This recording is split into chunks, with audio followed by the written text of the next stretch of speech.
I'm one of many small firm architects in Dallas-Fort Worth who have benefited from Max's extremely high standards. I mean, Max is a lodestar to architects in Texas.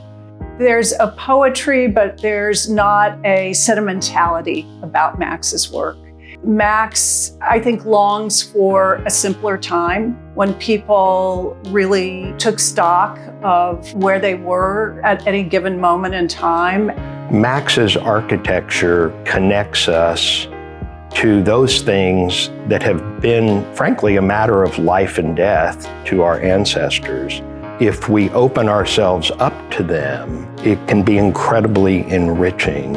We met at Laura Wilson's party where she hosted Richard Avedon. Laura had found a great book that she helped me find, and I came to the party with the book, and that's when Max walked up to me and said, "Who are you and what is that book?" If you're a graphic designer, you're constantly modulating a client's needs and your vision for what that object or home or whatever is going to become, and that's difficult. I've always seen Max as the model for being able to keep the vision focused. Max's vision is sharp and his intention is direct. So every architect had to say, what would Max do? We met each other and started looking at each other's work. And we were also connected through other people, say especially Frank Welch. Clearly Max was his favorite because Max is that kind of guy. And Frank, I think, saw in Max, maybe frankly, the kind of architect that Frank one day aspired to be. He is not about extravagance. He is not about showiness. That's kind of a lone wolf perspective in a community and in a culture of Texas where bigger is better.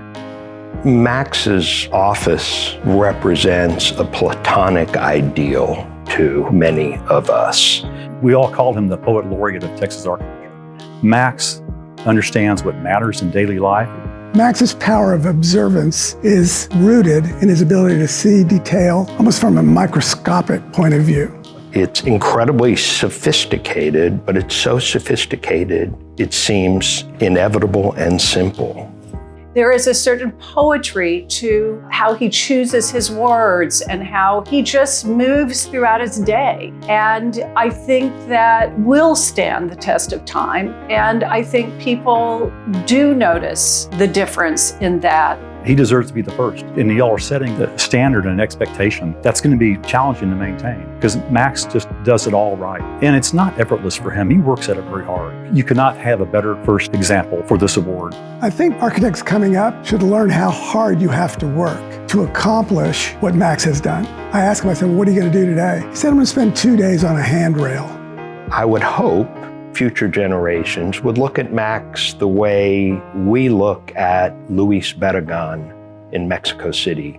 His residences endure. Many of them are protected, they're World Heritage Sites. In an ideal world, some of Max's best work would become public so that future generations can understand what he was doing. I always loved that they had a ping pong table outside their house. Their house is very simple. Their porch is always pristine. There is no pretension of anything trying to be something other than what it is. What you see is what you get.